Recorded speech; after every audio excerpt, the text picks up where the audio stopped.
And the main thing that I want to do in creating a little change in this county is bringing more accountability to our court system. Because right now you have, and I'll try not to get too much into the politics of this, but at the end of the day you have an entrenched party who is not doing the things that they say they should do in terms of lowering costs to the taxpayer, in terms of creating efficiencies, and doing the job that that we're there to do as judges and as lawyers. And that is, protect the community when it comes to the criminal justice system, and then also to create solutions that actually work, as opposed to just giving lip service to things.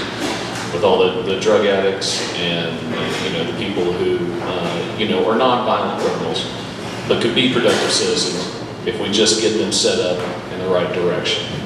So that would be my pitch to y'all. I don't want to wear you out here this morning. If you have any questions, I'd be willing to take those. But apart from that, thank you so much for listening to me. Yes, ma'am. Do you have any opinion about what's going on at the Tarrant County Jail? Yeah. Yeah, it's an absolute tragedy. And the sheriff, quite frankly, is not there providing any types of solutions. Our jail is poorly run, it's very expensive, and it's a terrible situation. And part of that is because down the courthouse, we're not working hard enough, okay? And this is the type of inside baseball that you don't really hear, but the judges just don't work. It's election year, so they're down there working now. But in reality, they don't work. When I started in this county 20 years ago, we had 2 magistrates for the entire county. Okay, and each one of these magistrates makes, at this point in time, about $150,000 a year. All right, and the magistrates, they can come in and they can do some of the things that an elected judge can do. All right. Now, we're sitting here in 2024. We have, I don't even know how many we have at this point, but I do know it's over 20. All being paid $150,000 a year. So this, the party of, lower costs, lower taxes, and everything else is just empowering these magistrates to do their job for them, as opposed to waking up in the morning, putting your pants on, and going down there. It's not a hard job. It's not, but you got to show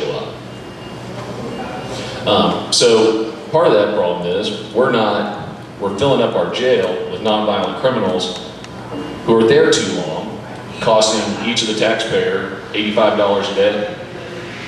Okay? And that's all because people won't show up and deal with the cases. So it's a very large problem, has a lot of components, but the one which I could do something about is showing up and dealing with the problem. And that's just not happening right now. Thank you. Anybody else have any other questions? All right. Thank you very much. I appreciate it. I have a funeral I have to go to, so I apologize. I'll be running now. All right. Thank you. Next, we have Ms. Sandra Lee. There's several things here on our bio. If you don't mind, I'll just kind of skim. Yes, sir. Sandra Lee was elected to the office of Tarrant County Constable Precinct 7 in November of 2020. Her career experience has been in education, yet the voters continue to trust her by electing her as constable. Sandra has lived in Tarrant County for over 34 years, and she has worked in education for over 30 years. So she is a proud resident of Fort Worth and continues to work for our community. And with that, I will let her tell you a little bit more of what she does. Sandra? Thank you. Good morning, everybody. I am Constable Sandra Lee, and I am finishing up my first term. I was in education over 30 years before I was elected constable with no law enforcement experience. So I think the citizens out of Precinct 7 was ready for some change. The reason I started running for office is because of I was a truancy officer for Mansville ISD. And a lot of our Black and Latino students, they weren't getting the same justice as the white students. And so that's when I decided that we need to get some more people in the office that will look out for the best interest of our students. People see the constable's office as not really doing anything but serving papers. But Constable Munoz can tell you, we are out there making a difference, whether we're helping CPS retrieve kids, mental health warrants. I mean, we handle both the civil and criminal side of law. And anytime you go to the municipality police department, they will send you to us the majority of the time. Our office has increased about 30% since last year. We had a $650,000 projected revenue. We raised over $900,000. That's how much work we have put in since last year. I make sure that I hire people who are community oriented. We give back to the community. I'm a member of LULAC. I'm a member of the Hispanic Women's Network. I make sure that I support our minority community, because if we don't, who will? We do so much to give back, and I think that we have to start hiring elected officials who believe in community, not just in it for the money, not just in it for the title. It's been an honor for me to work with Pete. I've learned a lot from Pete, because he showed me what I needed to do to be a great leader. And my area represents Mansfield, Arlington, Kennedale, Grand Prairie, a little bit of Burleson, so it's precinct 7. Out of 8 constables, I'm the only female constable, so I take pride in that. And I hope if y'all know anyone in those areas, that y'all will tell them to make sure that they get out and support San Felipe for constable, because I will continue to work and give back to the community. Y'all have a blessed weekend.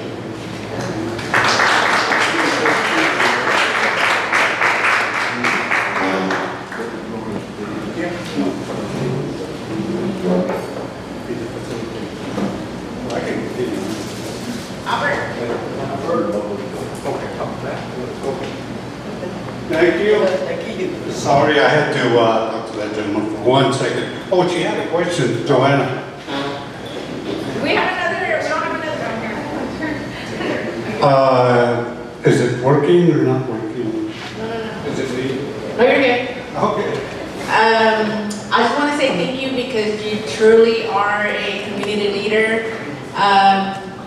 We have Sam Houston High School in East Arlington that has so much need, and not also Sam, but also Summit High School in Mansfield. You know, I'm very involved with both, and every single time I've reached out to you to support, or because there's a need to support our teachers or our kids, you've always been there for me, and I really appreciate that.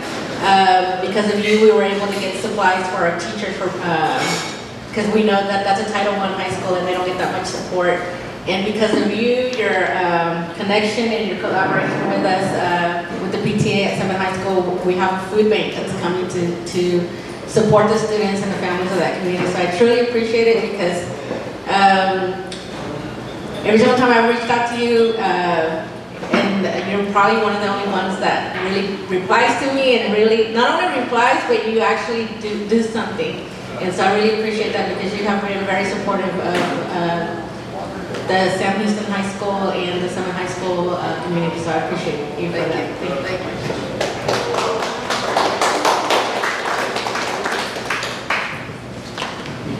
Thank you, sir.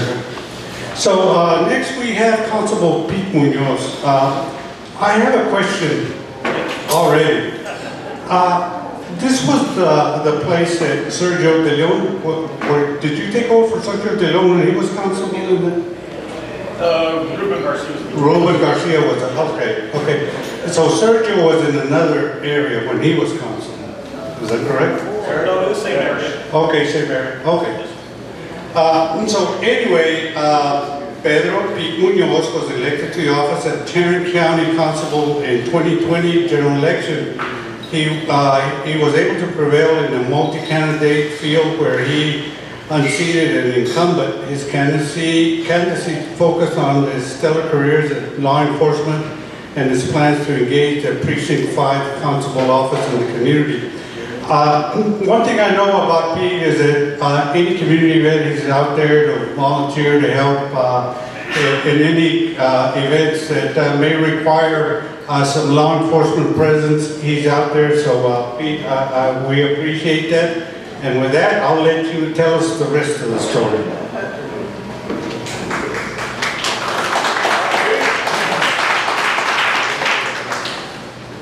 Thank you, sir. I had some notes here, but I'm gonna have to wing it because I forgot my glasses. So, that's how we're gonna do it today. All right. So yes, my name's Pete Munoz. I'm constable here in Precinct 5, elected in 2020. We made a lot of changes to the office when I took office. The deputies were not in uniform, or they were in semi-uniform, but they looked more like a federal agency. They look more like a SWAT team than they did officers. So that's one of the things that we changed. We changed things like the policy manual. The policies, the officers didn't know the policies, and they were outdated. The policy manual was very thin. So we had a little bit of turnover because of that. The officers didn't want the change that was coming, and we wanted to make sure we had officers that were engaged with the community. And those officers at that time, although they were nice people, they weren't ready for that type of change, and so they chose to leave to other places. So then we brought in other officers. We brought in officers, some of you may know our chief, Danny Maldonado, 30 years of service at Fort Worth PD. He was engaged in a lot of community policing units there with Fort Worth. So he comes in and he worked as an administrator, so he updated our policy manual. And he holds our officers accountable to our policy manual. And so those are some things that we've done as we've come in. We've implemented other programs that we can do as law enforcement agencies. But it's also something that the community needs. For example, we have a child safety seat program. So we partner up with Cook's Children's Hospital. So whenever they have a child safety seat event where the community comes out and is, we are able to inspect those car seats to make sure they're still within the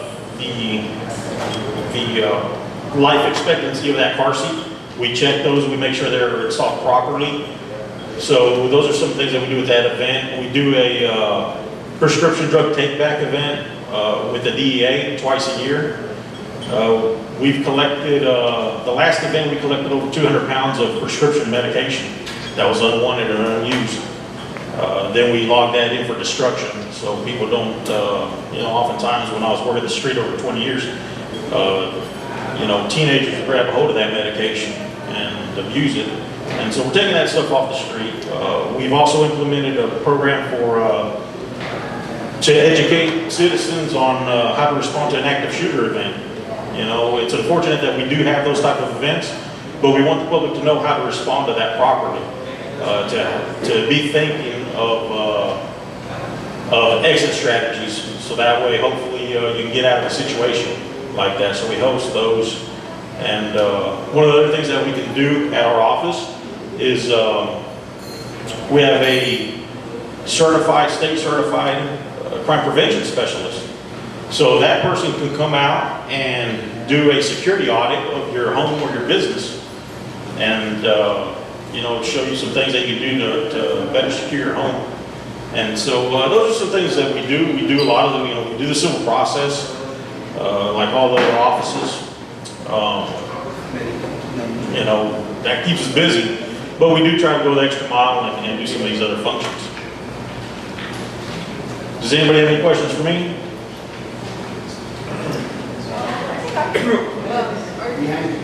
Yes. Are your offices doing the process in Riverside, or are you offices? We can go out to a different location. Yes, sir. Well, thank you. Thank you for coming to LULAC this morning at Chorizo Menudo. My name is Renato Gonzalez, and I'm with the LULAC Education Centers. My question for you is about the high rate of evictions that are happening around the country. I know that the constable's office has a role in that. If you could explain what your role is. And I know in other jurisdictions, there's some work with the Justice of the Peace and others to help prevent the eviction process happening, and also to help families that are undergoing that process.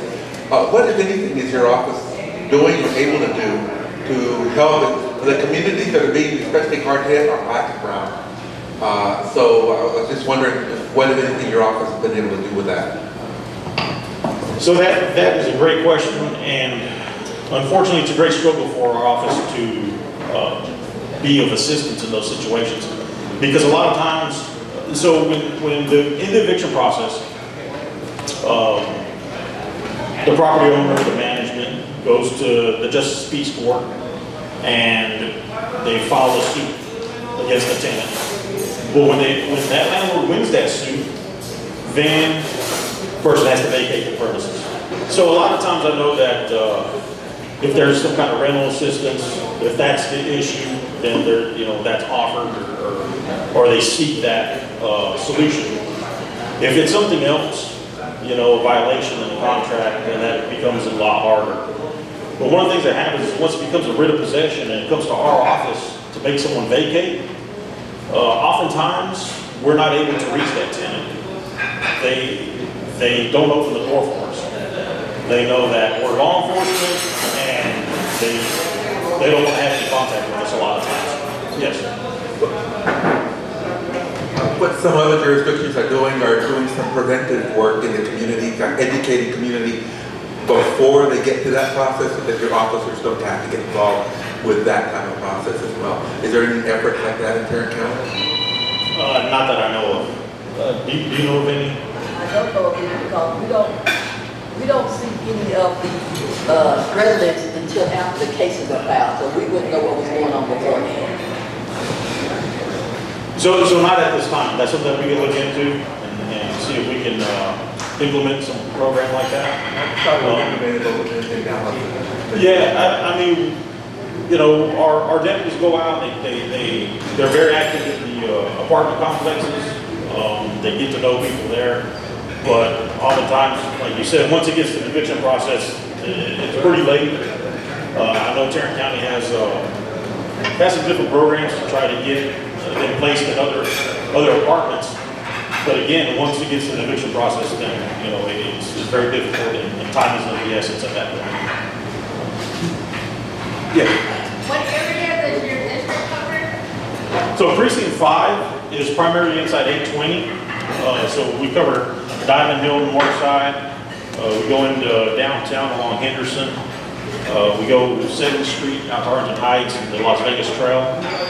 And then we go south to 820. And then on the east, we go down to Oakland, and then we break down 287 a little bit. So yeah, pretty big area, but it is the smallest precinct of all the precincts. So. Any other questions? Thank you. Thank you. So just to reset for the people that just came in, I normally don't do this. I was kind of called up, so I apologize for not knowing people's bio. If I had known, I would have studied your bio, believe me, and been able to speak about it from memory, but I didn't. So the next gentleman we have is Ricky Rodriguez. That sounds like a wrestler. There was a Ricky Romero, if anybody remembers the old wrestler. But it's Ricky Rodriguez. You don't wrestle, do you? No. Okay. Okay, so Ricky is Associate Mayor Pro Tem, Place 2 in North Richland Hills, which is an area I know well since I kind of live in the Watauga, Halton City area, so we're kind of neighbors, so welcome. So Ricky Rodriguez moved to North Richland Hills in 1999 at the age of 14. He met his wife and teaches middle school in English while attending Richland Hills High School. This summer they will celebrate 20 years of marriage. Congratulations. We're in like 55, so call me when you're there. For over 10 years, Ricky worked at Bell Helicopter as a janitor. He moved up to his company to purchasing. And in 2015, he left Bell to focus on finishing his education. After his overnight shift at Amazon fulfillment, and boy, you were busy. And so he worked really hard to get his education and get to where he is today. And with that, I'll let you tell them the rest of the story. Well, good morning, everybody. How's everybody doing today? Great. Good. So who lives in North Richland Hills? Anyone? Just one? Mostly Fort Worth in here? It's okay. So my name is Ricky Rodriguez. I've grown up here in North Richland Hills since 1999, like he said. Attended Richland High School, met my wife there. I was in the theater department, so that might tell you a little something right there. Graduated, had my son, got married shortly after. Then started working at Bell Helicopter. Yes, I started as a janitor, worked my way up through the union, got into the purchasing side. After that, a little bit, I decided this wasn't my calling. This wasn't what I wanted to do. I wanted to give back to people and get into public service. So I left Bell Helicopter with the blessing of my wife, my kids, my parents. Went to started working at Amazon. So I worked at 6 p.m. to 5 a.m. shift. Got off work, went straight to UNT, slept in the parking lot for 3 hours, then went to class all day. Did that for about 2 years. Graduated and got to start working in politics. I started helping a few people win elections. After that, I got a job working as an outreach representative for Congressman Ron Wright. After that, I was communications director for Representative Jeff Kaysen. Then after that, the past 2 years, I was the executive director for the Tarrant County Republican Party. Left that. Now I sell insurance. I'm a realtor. And when I left, I started getting phone calls that I hadn't thought about running for a city council in North Richland Hills. And I'm like, nope. I like to make a few bucks now. The other job, you don't do that for the money at all. And so after about the 30th phone call, I talked to my wife and said, this is something I probably should think about. Well, I filed, was running against a company that's been there for 12 years, someone that's been there that hasn't, she went to the meetings, went home, wasn't part of the community at all. And so I blocked, walked, or knocked over 3,400 homes. Did that, did phone banking, was out there electioneering, and then I won last month. So I beat an incumbent. So my focus right now for North Richland Hills is public safety. We got to look at our infrastructure. Our infrastructure has been ignored for about 15 years. We have a brand new city hall that the past city council borrowed for the infrastructure money, and then covered that with debt. And so our infrastructure, our roads are behind the times now. Our police officers, we're down about 9 officers. So our focus is public safety infrastructure. And then on top of that, we have to focus on wasted spending with our city spending. And so we have, if I have to go home and tighten up my checkbook every day because of this economy, well, I think our city government should do the same. And so that's my focus on there. Right now, we do have a runoff right now with one more spot. We had a complete sweep of taking out a lot of kind of incumbents, a lot of people that's been sitting there for a while. It's been endorsed by someone that's been there for about 22 years. And so our job's almost done, so that election's going on right now. So thank you guys very much for having me here. My grandparents actually was a member of LULAC back in California back in the day, so I'm somewhat aware of LULAC. So thank you guys very much for having me. So if you guys have any questions, feel free to throw them at me. So I don't live in North Richland Hills, but we do have real estate, commercial real estate opportunities in 820. Okay. Is there any economic development coming to that area? So that's our big focus right now. Our city was focused on just like, let's put as many apartments as humanly possible in North Richland Hills, and as many as row homes, so like townhomes, brought up together. We are about 93% built out. So we don't have much room left. So now our citizens told us they don't want any more apartments. We have more apartments in North Richland Hills than the surrounding cities combined in North Richland Hills. We almost rival in Fort Worth in North Richland Hills, which is the 3rd largest city in Tarrant County. So our focus is economic development. I want businesses here, and we need restaurants, something to disperse the tax base that's happening. Because if we focus 100% on just pure residential, if we have another 2008, North Richland Hills is pretty something. So our economic development team is focused on now commercial, so restaurants and businesses, because you need businesses to support the restaurants, because restaurants can't just do one meal a day. They got to have lunch or breakfast.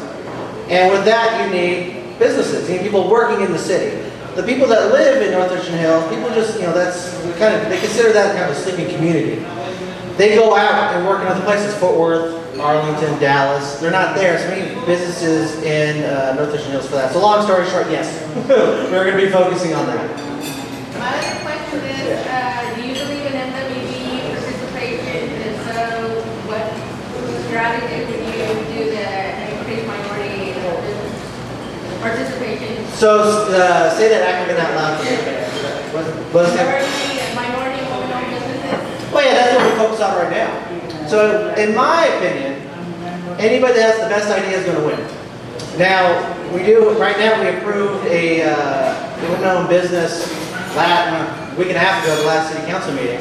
It's our first business, our first franchise business, period. So I want to focus on whoever has the best idea. So if it's a woman, minority, I don't care what it is. If it's a good idea and if it's what the community wants, that's where we're going to go with. Yes, sir. I'm wondering if you could share with us the demographics of the city. How is it growing, or in terms of like African American communities, Asian communities, Latino communities, and how many representatives do you have on the board or on the council? Are you one of the first, or what's the status there? Oh, no, so our economics, our diversity of North Richland Hills is around like 6% white, and I believe after that, it's about 30% Hispanic and about 10% African Americans, of that nature. On city council, no, it's actually our mayor, the mayor that just stepped down, it was Oscar Trevino. He was there for 22 years. And then we have Tito Rodriguez, that's been there for about 15 years. And so I'm probably, well now that's up there, it's probably two Hispanics now up there, out of the 7. And so, so that's about it. Yeah. Any other questions? Yes, sir. Many times the rush to develop economically, cities sacrifice services, existing entities in order to bring and attract business. Is that something that is going to happen in North Richland, develop economically? Like, what do you mean? What are you talking about? Sacrifice Well, services we for? give one business or a tax base. That's not other people surrounding there have to make up the difference. Yeah. Well, that's the kicker in North Richland Hills. We have never really focused, at least for the past 22, 25 years, they never focused on bringing in businesses to North Richland Hills. They focused on packing as many human beings in the city as humanly possible. And so right now it's going to be, I just wanted, what's attractive to bring a business to North Richland Hills. It's pretty much the businesses I talked to a lot of developers who are all running for office. And North Richland Hills has become known as one of the most difficult cities to deal with because of permits. Mainly because the city council previously never focused or never wanted business. I don't know what the thought process was.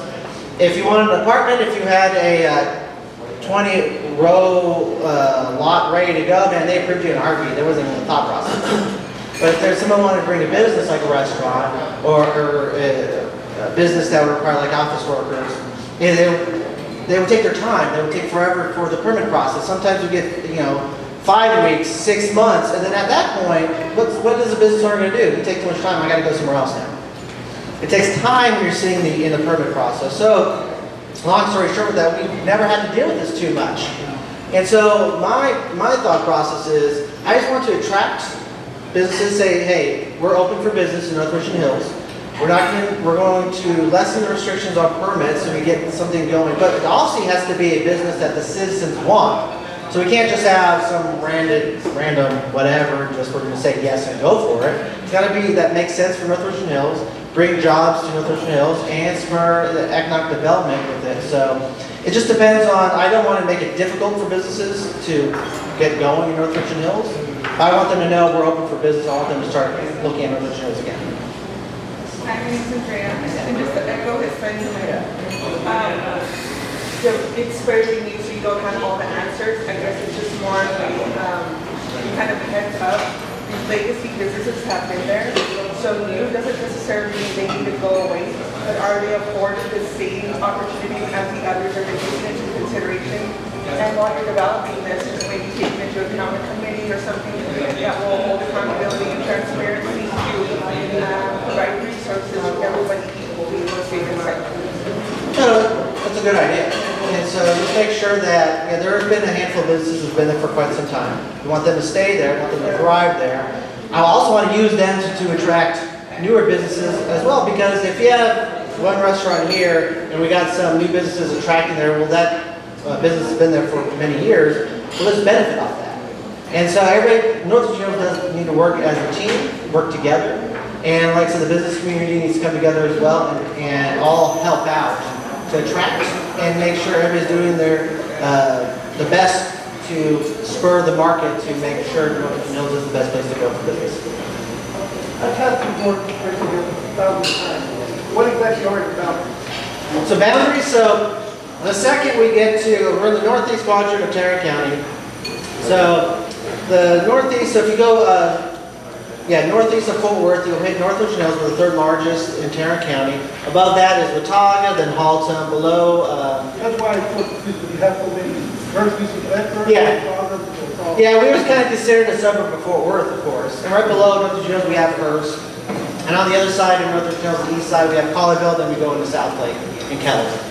And so that's that area up there in northeast Tarrant County is where we're located. Like I said, we're the biggest in that sector. Yeah, that entire sector over there. So you've probably been into North Chorizo a lot and not realized it. And so, especially since in the late 90s when we did have the North Chorizo Mall before the Hearst Mall opened up. Yeah, and that's where our city hall is at located, the old Richmond Hills Mall.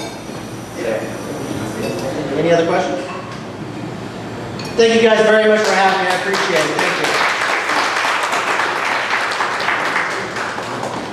Thank you. Next, we have Mark Clayton. She's a candidate for Tarrant County Criminal District 2 judge. She's a native of Oklahoma City. Did the Mavericks beat Oklahoma City recently? I seem to remember something like. Oh, okay. I don't keep up, But you know what? that might be true. Yeah. However, when she was still in grade school, she moved right over here to Texas and joined us here. So thank you for coming to join us. So she's done a lot of good work in the community already, and went to school at the University of Oklahoma, earning a Bachelor of Arts in Mathematics. Impressive. After 6 years as a senior pension analyst in corporate America, she transitioned to law, earning her doctorate from the Texas A&M University School of Law in Fort Worth. Her legal career began as first African American county attorney in Hood County, Texas. So great. So she's done a lot of good work already, and now she's a candidate, and we're going to let her talk to you about what else she does.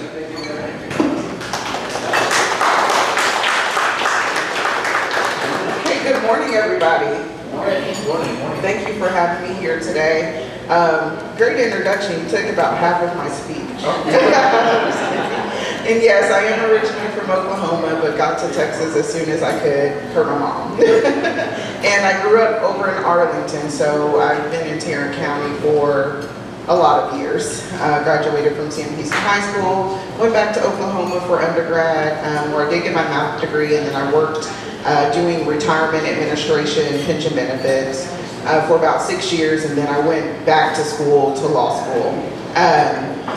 And in law school, I actually went to school to be a sports and entertainment lawyer, but when I got to law school, you learn everything, and you get to get a glimpse at all the different areas of law. And I worked in the family law clinic where we actually get to practice as attorneys under a bar-carded attorney. And that's where I decided this is more so where my passion lies, is with working with people. So criminal law and family law really pulled at my heartstrings, and so that's how I landed in this area. And now I am strictly focused on criminal law. After passing the bar, I did go work down in Hood County, which is Granbury, Texas, as a prosecutor. So I do have prosecutorial experience in litigating cases as a state's attorney. And after that, I opened my own practice, the Clayton Law Firm, where I do criminal defense primarily. I did do some family law, but now I'm solely criminal defense, mostly in Tarrant County. So I'm in and out of the Tarrant County courts almost every day, and being able to litigate cases on the defense side. So I take that as a benefit of having a judge who would have litigated a case as a state's attorney as well as a defense attorney, because it takes a different type of brain power and a different type of skill set to prepare cases on each side. And then you also have the ability to really look at a case from both sides, be fair, be open, and be open-minded. So I think that's a very specific skill that I believe a judge should have, is being able to have been on both sides of the table. Outside of that, I am very community-oriented. My heart lies with the people and helping as many people as I can. And I do believe the court should be a place of resource. Yes, we are here because we've made a mistake or whatever has happened, but we ultimately want to get the person who is in court in a better place so that we do not have to have them in court again. And so I believe in being a resource to other people and helping them get in better footing, whatever that may be. Small things such as getting driver's license in order, helping secure employment, maybe setting them up with skills as basic as writing a resume, interview skills, how to dress. And so with that, I would like to bring in a program that's actually already working in the southern sector of Tarrant County. It's called Prison to Purpose. You don't necessarily have to go to prison to participate in a program like that, but that is a program that offers those basic skills to help an individual get on the right path. Those are the type of programs that I would like to run through my court if elected, just to ensure that we are bettering the citizens of Tarrant County and the people that have run into some trouble. I find as an attorney, less than 5% of cases are committed because a person's just evil and want to do wrong and are mean or villains. For the most part, there's a reason. There's something that happened, something that triggered another event, or even just a circumstance that gets a person in a really bad position. And so if we are doing what we can to help that individual, maybe we'll start seeing the recidivism rates go down. So that's me. I'm people-focused, community-oriented. I do serve the community in a number of ways. I serve on our legal association. This is my 5th year on the board of the El Clifford Davis Legal Association, which is formerly the Tarrant County Black Bar. Right now I'm serving as the secretary, and I also chair our expunction and non-disclosure clinic. This will be my 3rd year doing that. And so what we do with the expunction and non-disclosure clinic, we open it up to the community to come in and we help clean up your record for free if you qualify. And so whatever that, if your case qualifies for an expunction or non-disclosure, we have attorneys that are volunteering their time to file those cases and get those orders of expunction and non-disclosure for the community so that they can move on with their lives. So anything as simple as a misdemeanor could hold a person back from education, from housing, from jobs specifically. And so that's one of our signature programs to help individuals take a step forward in life, and I'm happy to be able to chair that program for the 3rd year. I also do a foundation. It's called Girl to Girl Foundation. I was a young mom. This is my daughter here. She finished her 1st year in college this year, but I had her when I was at the University of Oklahoma. I got pregnant as a sophomore, but I did not let that stop me from moving forward, finishing my degree, and becoming a productive citizen, and she was my motivation. So the foundation that I have is just to be a resource to other young mothers and teen mothers, just to let them know that this is not the end. If you get pregnant as a young woman, that's not the end of your life. You don't have to quit your dreams. You can still pursue them. And so through my foundation, we do offer scholarships to go to colleges, whether it's college, university, vocational, technical, any type of school, anything that's going to be furthering that young woman's career. We want to give them a scholarship to be able to do that. My law firm offers scholarships. I'm very, like I said, people-oriented. I want to help as many folks as possible. So if you're trying to do anything better to further your life, I want to be there to assist. And so that's ultimately my goal and my passion also for running. You asked a question about diversity to him, so I'm going to answer that in mind because that's another big focus of mine, and specifically in the courts here in Tarrant County. The court that I'm running for, Criminal District Court 2,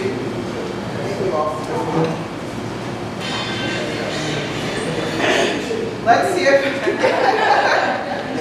I'm not the one that can say, oh, I can use my teacher voice.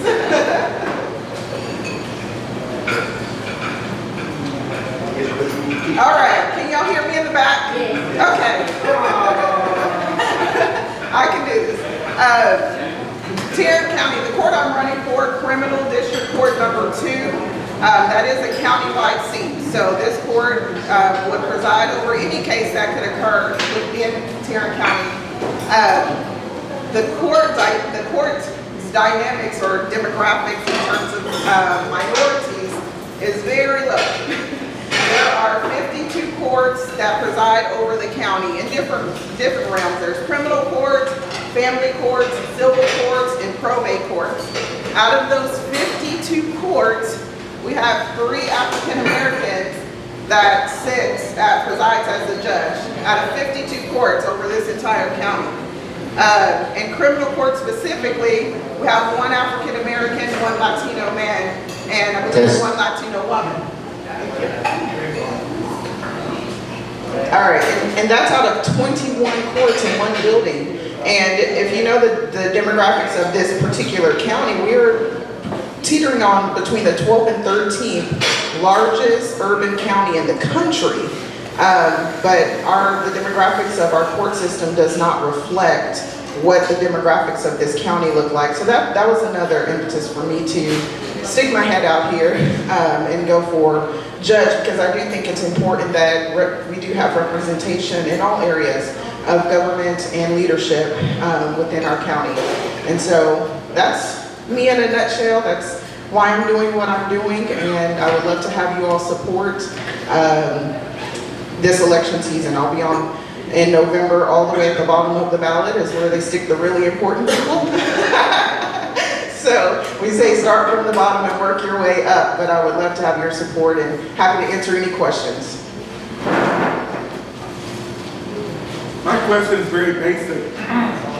Could you share with us 1 or 2 role models that you emulate, that you hope to emulate in your career as a judge, or leaders that you think would be worthwhile emulating? Okay. One of mine, which may be cliche, but it's true, is our very first African American woman Supreme Court Justice, Ketanji Brown.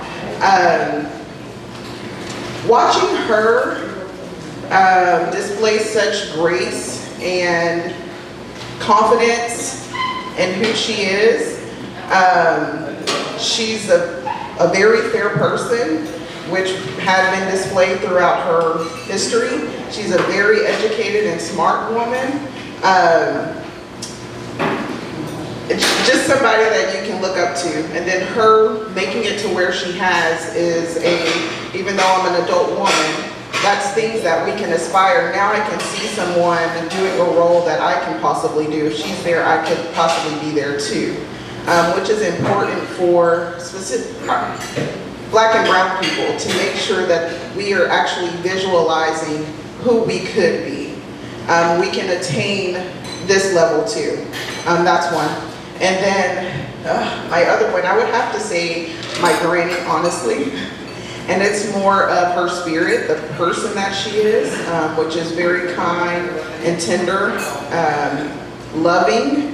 And that's kind of the demeanor that I want to put out. I'm not harsh, so to speak. And one thing that I say that I'm able to do and will be able to do as a felony court judge is to render justice with love, so that we are not berating people or making folks feel less than or like the scum of the earth. I can execute a life sentence with compassion. If the case deserves life, I don't have to throw it at you with vengeance. And so that's what I take from my grandmother, is that type of spirit. Thank you for that.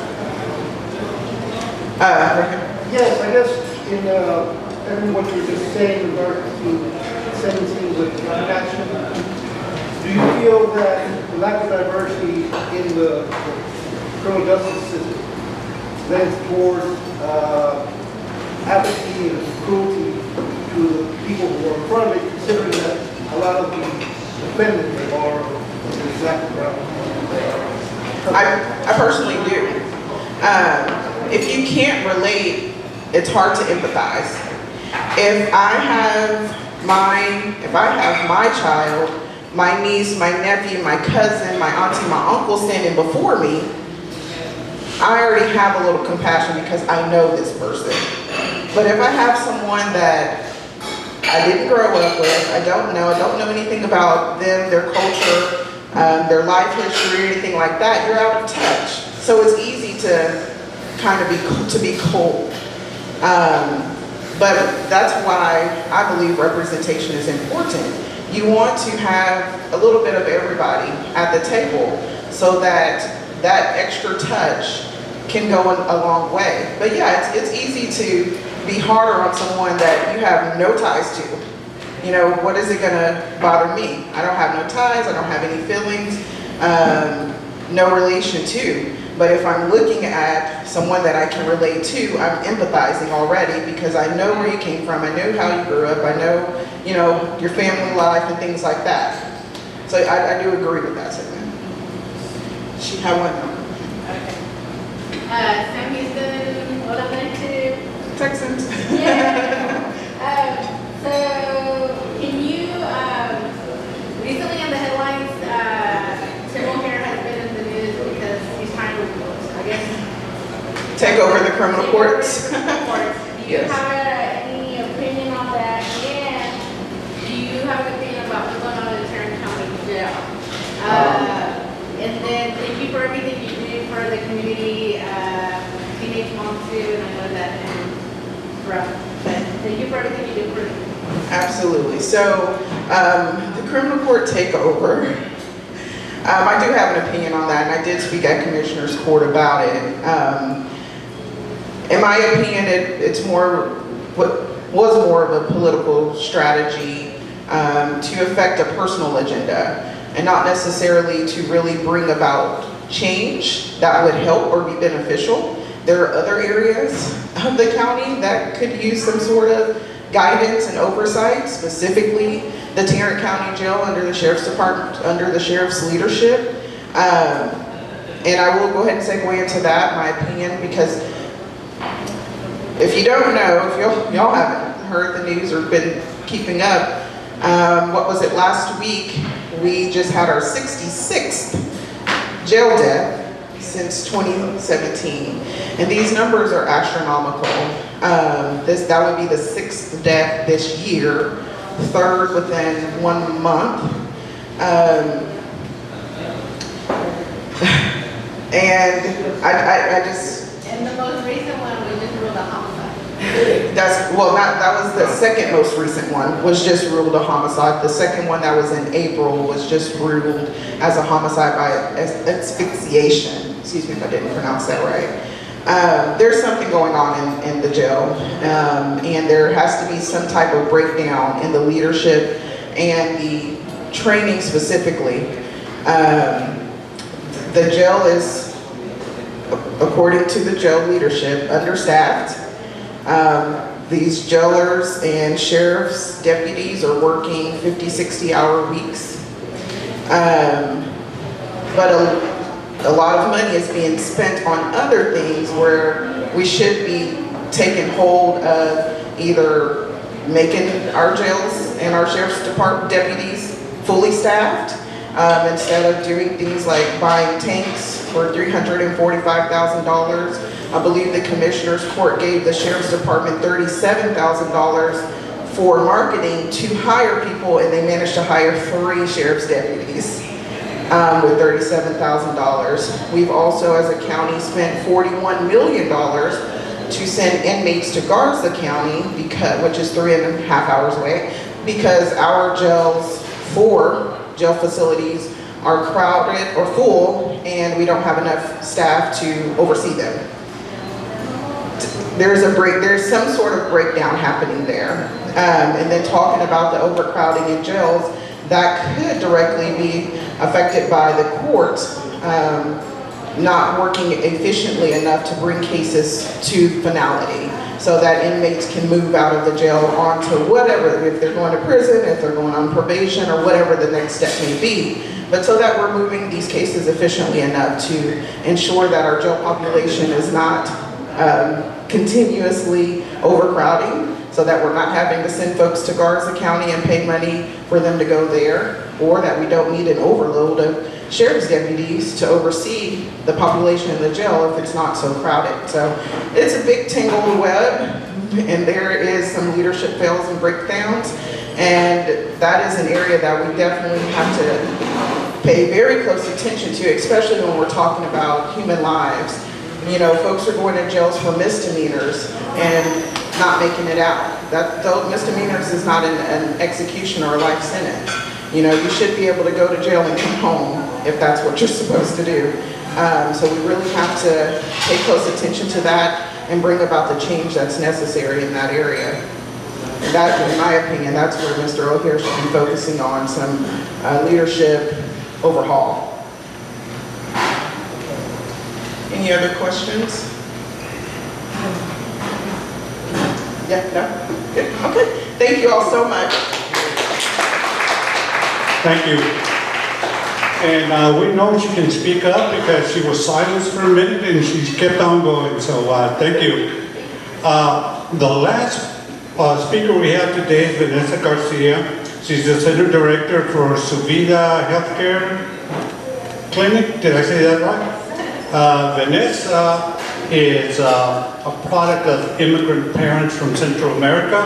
She's the first in her family to graduate from college with honors, and she has an appreciation of our community and is always willing to get involved in projects that enrich our community. As I said before, I didn't get a chance to study your whole bio, so I'm going to let you tell them the rest of the story. Good morning, everyone.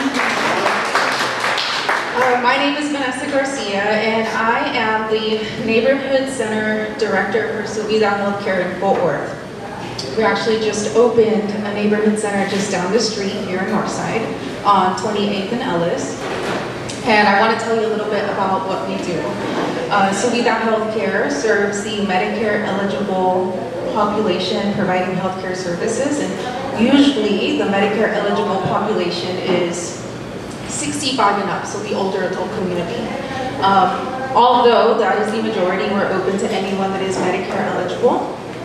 But what makes us special is that we focus on the Spanish-speaking or the Hispanic older adult population. So every single one of our team members speaks English and Spanish.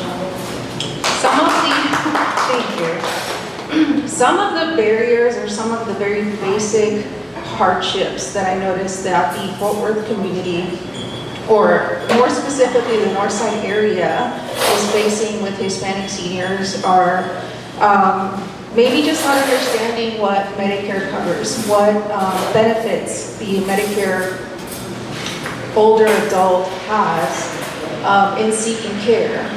Another barrier is maybe a knowledge gap and not understanding what services can be available whenever an adult visits a provider.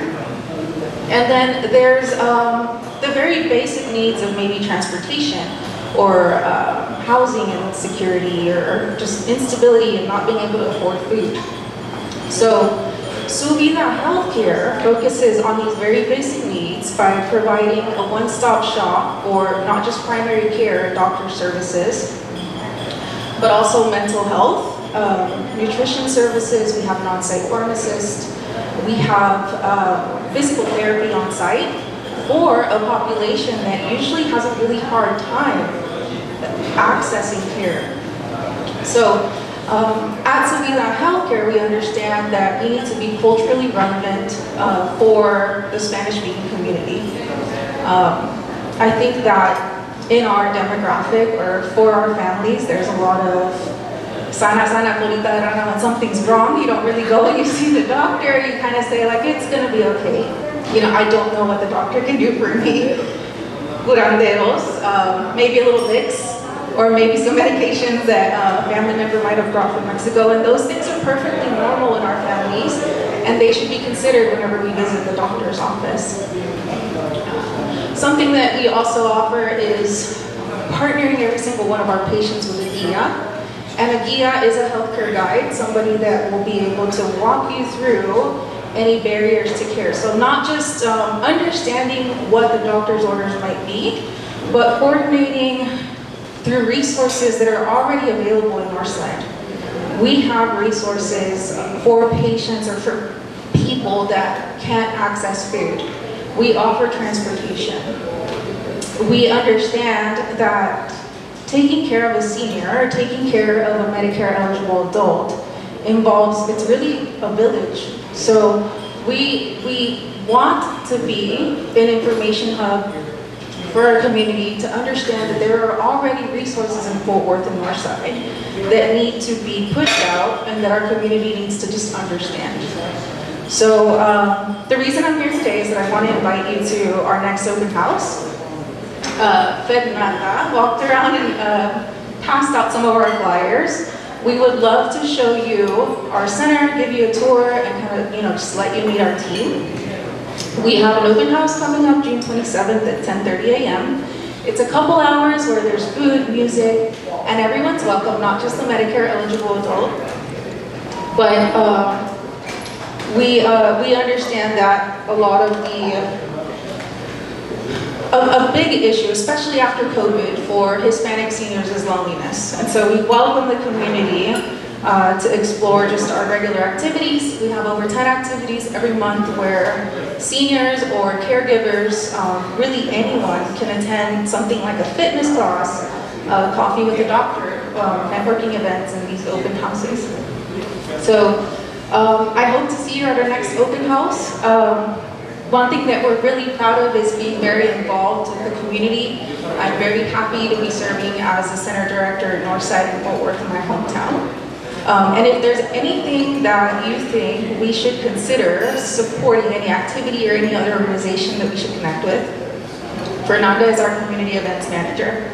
Our latest adventure is supporting Sonidos del Summer at Marine Park with the Hispanic Chamber of Commerce, Tarrant County, and the James L. West Centers for Dementia.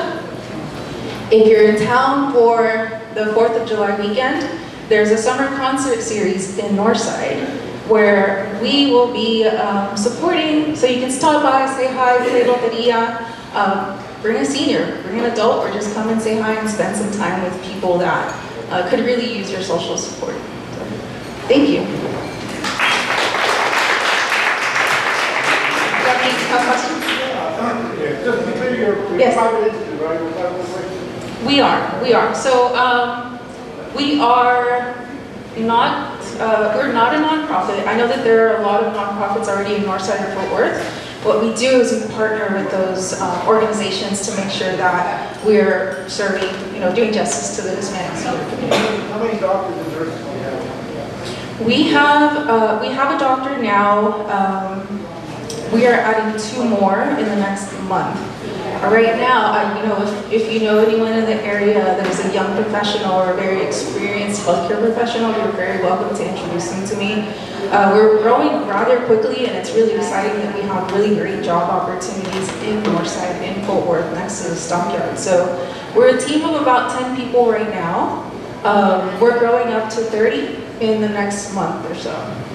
Where are you originally based? Headquarters is in Austin, Texas, so we are local. And right now, the majority of our centers are in Houston, but in Fort Worth and in Dallas, we'll open 4 to 6 centers over the next year. Does anyone? Yes? Buenos dias. 2 questions. Is the clinic involved in any sports physicals and things, back to school things that are going to start happening a lot here? Students need that to be able to play sports and such. And also, what do you consider your service area? Is it City of Fort Worth, north side only, or Fort Worth wide, or Tarrant County wide, or maybe more? Thank you. We are supporting a back-to-school backpack event, I think coming up soon. We're supporting local churches. We understand that in order to help the demographic, or right, the specific population that we serve, we're not going to meet just the patient. We meet the families. We understand that childcare is important. The supplies that are needed, right, for grandchildren are actually a very stressful thing for grandparents. So we do take care of, just beyond the 65 and up population, which is something that I'm very proud of. I'm very grateful to have the opportunity to do that. We are not limited to Northside only. We do have the one Fort Worth Center right now, and we're not limited to the distance of a patient. We are limited just by utilization a little for the services that we can provide. Our doctors are willing and able to provide home visits for patients that have mobility issues, and we provide transportation for patients that don't have vehicles or just don't drive anymore. And so just based on that need, the frequency of those visits, just might change a little if you're maybe an hour out.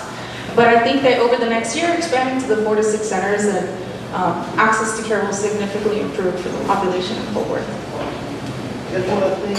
Yes. Your focus is preventative care and not emergency service, right? So we focus on preventative care, but we have providers and nurses that are available on call 24/7. I think, I grew up in Fort Worth, and yes, it's an issue just in the Hispanic community in general to overuse emergency rooms. But in Fort Worth, there are also just not a lot of really good options for patients to go to. They might call their doctor's office doesn't answer after hours, and we do. So we try to avoid emergency room visits if it's possible. And yes, we focus on preventative care. But I think it's so much more than that. Usually the 65 and up population has multiple chronic conditions. So there's a really big education piece in avoiding those admissions, those hospital admissions or readmission, just by having access to care 24/7. You said pharmacy as well. So we have an on-site pharmacist. We don't have our own pharmacy. Having our own pharmacist helps in that person is bilingual too. Usually whenever someone picks up medications, they go to the pharmacy and maybe they'll ask a customer service person at CVS or at Walmart about their medications, or the little wrap is not in Spanish. Even if it is in Spanish, sometimes it's just difficult to understand those instructions. So we have a pharmacist that will consult with our patients on things like contraindications, what the best way might be to take a medication, or just the importance of certain medications and understanding why we need to take those. Does anyone else have questions? I have a comment. Oh, yes, go ahead. Is he? Yes, absolutely.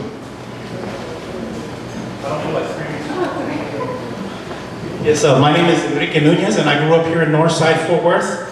And I grew up in the world of drugs and gangs, but thank God that somebody cared enough to invest in my life and help me out. So now we do a community outreach event here at Marine Park called the Northside Jam. And I've spoken with Fernanda over the phone. And we give away free bikes, free skateboards, free sports jerseys, free grilled chicken, hot dogs, paletas. And we have live bands. In the past, Howard Scott from the band War that sings Lowrider. He's coming, he's performed at our event. And I just want to thank your clinic for coming out and participating in our event. It'll be held on October the 5th. I know this is for the announcement segment, but I wanted to take the opportunity right now to thank you for participating in our event, and I know it'll be a great success in getting your message out to the community. So thank you very much. Thank you. That aligns with, yes, exactly the message. We have all these great community resources already available in Northside, so please help me in being a healthcare advocate and pushing these messages out to our community for these really great resources that we already have. Thank you. Thank you. For that, I'd like to thank again our speakers. Thank you so much for the information you shared with us.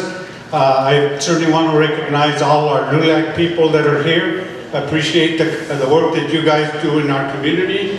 And definitely want to recognize and thank Domingo Garcia for again paying for our breakfast. Thank you, Domingo. And so with that, I have one more thing I want to add. Since I was present to duty here, now I get to do a commercial of my own. I'm with Hola Texas, and we are a media voice and advocate for Tarrant County Latinos and for those that serve the same. Our goal is to inform, entertain, educate, and when needed, provide a call to action. If you're a nonprofit organization, we'll put your information in for free. Now, if you want, a big display ad, well, then we may have to, charge something because print costs money, and I'm not rich at all. So, also, even wedding announcements, quinceañeras, information like that, we'll put it in for free. We'll even, not to get you down, put in obituaries as well for free. So we have the monthly print, and we have an online edition as well that goes out every week called A Weekender. And if you haven't subscribed, please do so. And with that, I again want to thank Nuevo Leon. We have some announcements. I completely forgot again. I'm new at this.